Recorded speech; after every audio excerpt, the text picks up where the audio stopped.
Okay, viewers, Road Dog here,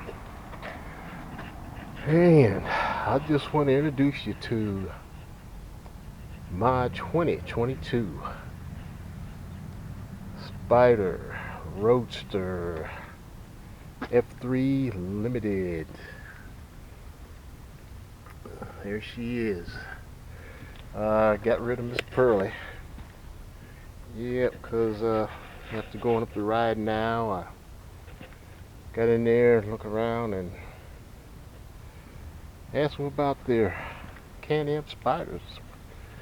So they directed me to them and got back there and sat on them. Man, it felt good. Felt good. Felt better than Miss Pearly. I'm telling you. But Miss Pearly, it 2011, and it had the foot pegs on it, and those foot pegs they sort of got old.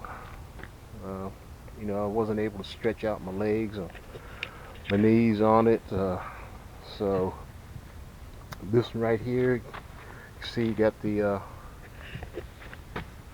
footboards here, and that is much more comfortable than the pegs that were on the 2011. So there it is. Well, I just wanted to introduce you to what I call it. I call it Metalica. All right, this is Road Dog. I'm out.